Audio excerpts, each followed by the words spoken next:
ओम नमः शिवाय। हर हर महादेव। आज भाद्रपद मास के शुक्ल पक्ष की पंचमी तिथि और गुरु का पावन दिन है। इस तिथि पर हर वर्ष ऋषि पंचमी का पर्व मनाया जाता है। इस दिन सप्त ऋषियों की विशेष पूजा अर्चना की जाती है। खास तौर पर महिलाएं इस व्रत को बड़े श्रद्धा भाव से करती है। मान्यता है कि इस व्रत को करने से स्त्रियों को जाने अनजाने में हुए पापों से मुक्ति मिलती है। पूजा का शुभ मुहूर्त रहने वाला है 28 अगस्त गुरुवार को सुबह 11 बजे से 9 बजे से दोपहर 1:37 तक और ऋषि पंचमी की पूजा के लिए सर्वश्रेष्ठ है। इसी अवधि में पूजा करने से विशेष पुण्य की प्राप्ति होती है।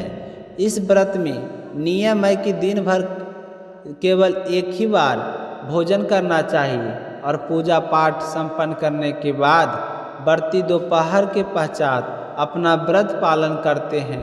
यह थी आज की ऋषि पंचमी व्रत से जुड़ी साक्षात्कार जानकारी। अब जानते हैं कल के व्रत का महत्व। कल का विशेष व्रत सूर्य षष्ठी कल 29 अगस्त को भाद्रपद मास के शुक्ल पक्ष की षष्ठी तिथि है। इस दिन सूर्य षष्ठी व्रत रखा जाता है। इसे सूर्य छठ या सूर्य षष्ठी के नाम से भी जाना जाता है। धार्मिक मान्यता है कि इस दिन भगवान सूर्य की पूजा करने और व्रत रखने से साधक को स्वास्थ्य और दीर्घायु का आशीर्वाद मिलता है। शरीर में उत्पन्न रोग व्याधियां दूर होती है और जीवन सुख समृद्धि से परिपूर्ण हो जाता है। सूर्य षष्ठी व्रत विधि: सुबह जल्दी उठकर नित्य कर्म से निवृत्त हुए और स्नान कर स्वच्छ वस्त्र धारण करें। सूर्योदय के समय तांबे के लोटे या कलश में शुद्ध जल भरकर भगवान सूर्य को अर्घ दें। अर्घ देते समय सूर्य मंत्रों का जाप करें और सूर्य की परिक्रमा अवश्य करें। ध्यान रहे कि परिक्रमा घड़ी की सुइयों की दिशा में ही की जाए। अर्घ चढ़ाते समय यह भी ध्यान रखें कि जल हाथ को ना छुए और ना ही आपके पैरों पर गिरे। अर्घ देने के बाद उसी जल से तिलक लगाएं और सूर्य देव का स्मरण करें। इस दिन आदित्य हृदय स्रोत का पाठ करना अत्यंत शुभ माना जाता है। विद्यार्थियों को विशेष रूप से सूर्य देव के सामने नेत्र बंद कर ध्यान करना चाहिए ताकि सूर्य का प्रकाश बंद नेत्रों पर अवश्य पड़े। ऐसा करने से विद्या में उन्नति होती है। इस व्रत का पारण सूर्यास्त से पहले करना चाहिए। पारण के समय ध्यान रखें कि भोजन में नमक का उपयोग ना करें। इस प्रकार सूर्य षष्ठी व्रत से साधक को स्वास्थ्य, ऊर्जा और मानसिक शांति का प्रदान होती है। अब इस जानकारी के समापन पर आइए आरंभ करते हैं आज की कथा। श्रवण का पावन अवसर। सबसे पहले सुनते हैं हमारे विघ्नहर्ता मंगलकर्ता श्री गणेश जी महाराज की कथा। बोली गणेश गजानंद की जय हो।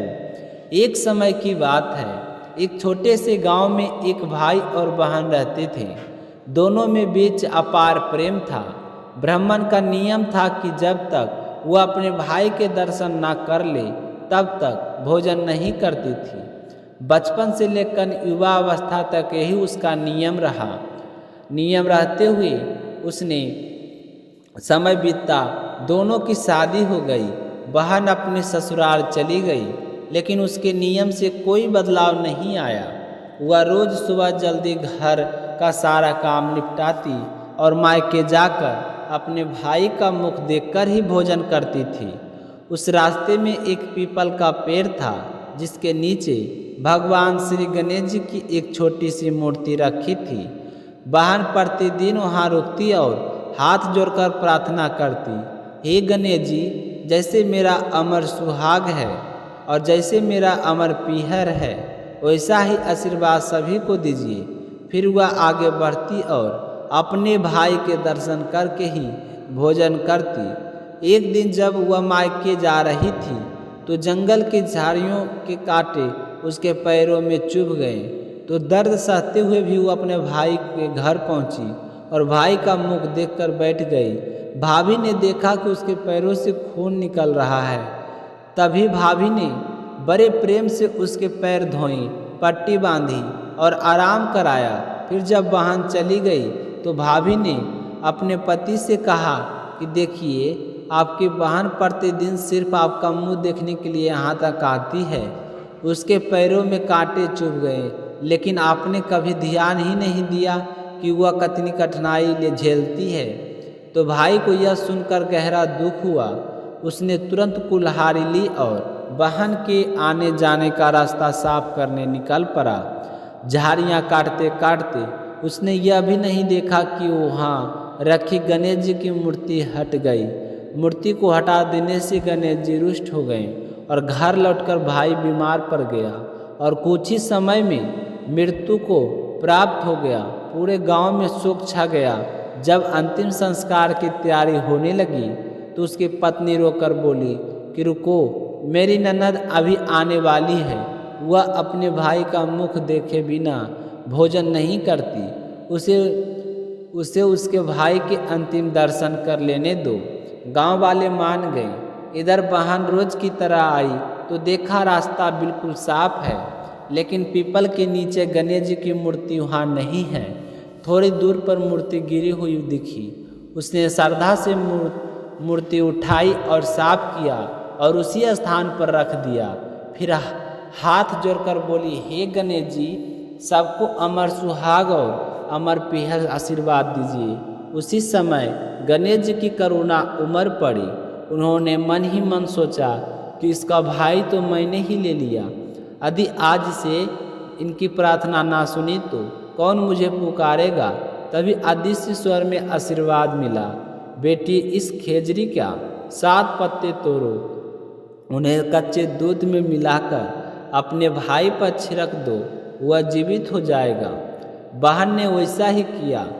7 पत्ते चुनकर अपनी चुनरी में बंधे और दौड़ती हुई भाई के पास पहुंची। वहाँ रोते बिलखते लोग जमा थे। भाई की देह सामने थी। उसने बिना देर किए दूध के पत्ते मिलाए और भाई पर छिड़क दिए। तो छिड़कने के बाद अचानक सबकी आंखों के सामने चमत्कार हुआ। भाई उठकर बैठ गया और बोला, बहन, आज तो बहुत मुझे गहरी नींद आई थी। बहन ने आंसू भरी आंखों से कहा, भैया, ऐसी नींद तो किसी दुश्मन को भी ना आए। फिर उसने पूरी बात सबको सुना दी।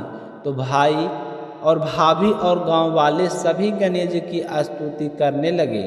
सबने मिलकर कहा, हे गणेश जी, जैसे आपने इस बहन के भाई की रक्षा की, वैसे ही सभी बहनों के भाइयों की रक्षा करते रहिए। सबके घर अमर सुहाग और अमर पीहर बनाए रखिए। और गांव में गूंज उठा, सिद्धि विनायक गणपति बप्पा मोरिया। बोले सप्त ऋषियों की जय हो, बोलिए श्री हरि विष्णु की जय हो। तो आप सभी को कथा सुनकर जरूर अच्छी लगी होगी। तो अगर अभी तक आपने शीला भक्ति चैनल को सब्सक्राइब नहीं किए तो शीला भक्ति स्टोरी चैनल को सब्सक्राइब जरूर कर लीजिए। मिलते हैं अगली व्रत कथा को लेकर। तब तक अपना ख्याल रखिएगा। जय श्री कृष्णा। राधे राधे।